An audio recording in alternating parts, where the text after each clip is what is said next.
Today my topic is second meiotic division अर्थात द्वितीय अर्धसूत्री विभाजन. The topic is divided into three parts: definition, phases and characteristics,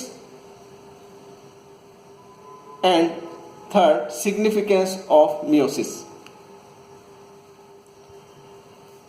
Now first, introduction. Meiotic division consists of two successive divisions of the cell, and they are first meiotic division and second meiotic division. The second meiotic division is called as homotypic cell division, and in this division the haploid cells divides mitotically and results into four haploid cells. In meiotic division, or we can say homotypic division, that divides each haploid meiotic cell into two haploid cells. The second meiotic division includes four stages: prophase second, metaphase second, anaphase second, and telophase second. Now, prophase second, each centriole divides into two, and thus two pairs of centrioles are formed. Each pair of centrioles migrate towards the opposite pole. The microtubules get arranged in the form of a spindle at the right angle of the spindle. The nuclear membranes and nucleolus disappear. The chromosomes with two chromatids become short and thick. अर्थात prophase second के दौरान nuclear membrane व nucleolus केंद्रिका disappear हो जाते हैं. Chromosomes जिसमें दो chromatids होते हैं बिकम शॉर्ट एंड थिक, छोटे और मोटे हो जाते हैं. सेंट्रियोल दो सेंट्रियोल में डिवाइड हो जाता है और प्रत्येक सेंट्रियोल अपोजिट पोल्स की ओर माइग्रेट करता है. Now metaphase second, the chromosomes get arranged on the equator of the spindle. Chromosomes spindle के इक्वेटर के विषुवत रेखा पर अरेंज हो जाते हैं. The centromere divides into two daughter chromosomes. The centromeres divides into two daughter chromosomes. The centromere दो daughter chromosomes को divide करता है. The microtubules of the spindle are attached with the centromere of the chromosome. Spindle के microtubules centromere chromosomes के centromere के साथ attach हो जाते हैं. तो इस प्रकार मध्यवर्ती अवस्था के दौरान स्पिंडल के इक्वेटर पर क्रोमोसोम्स अरेंज हो जाते हैं. Now anaphase second, the daughter chromosomes move towards the opposite poles due to the shortening of chromosomal microtubules.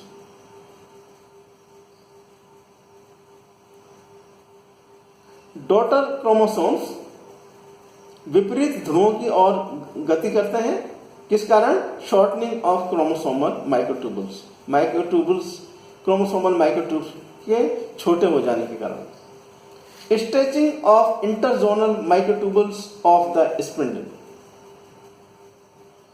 Spindle के माइक्रोट्यूबुल्स के बीच में खिंचाव उत्पन्न होता है. Now telophase second, chromatids migrate towards the opposite poles and are known as chromosomes. Chromatids opposite pole की ओर गमन करते हैं। अब इन्हें क्रोमोसोम्स के नाम से जाना जाता है।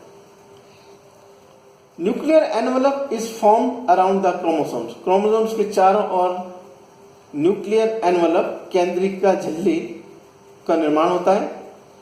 Nucleolus reappears due to the synthesis of ribosomal RNA and also due to accumulation of ribosomal protein.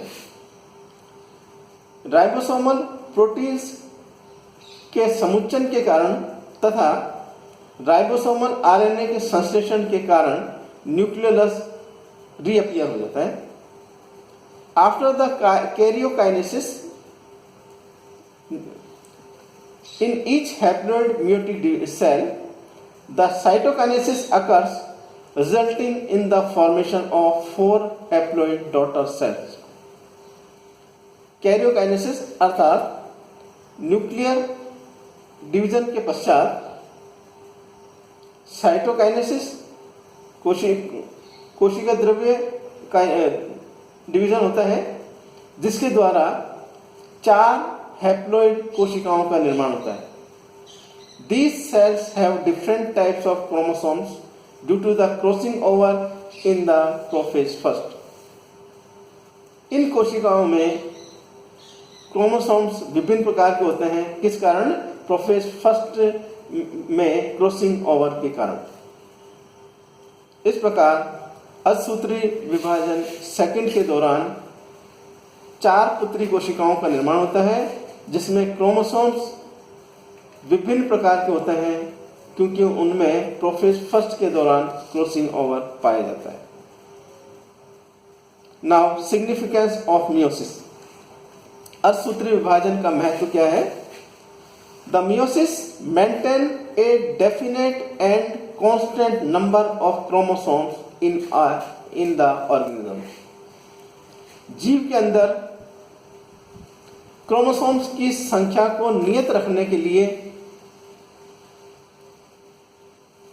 एवं मेंटेन करने के लिए मियोसिस अत्यंत आवश्यक है। By crossing over, meiosis provides an opportunity for the exchange of genes and thus causes genetic variation among species.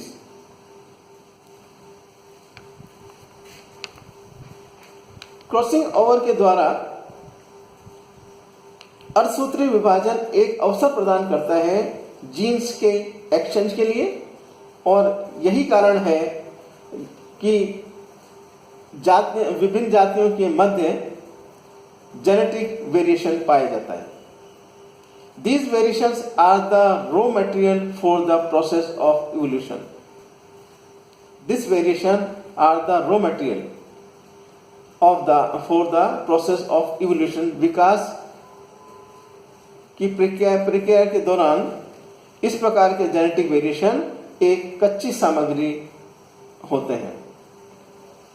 तो इस प्रकार मियोसिस बहुत ही अत्यंत आवश्यक है।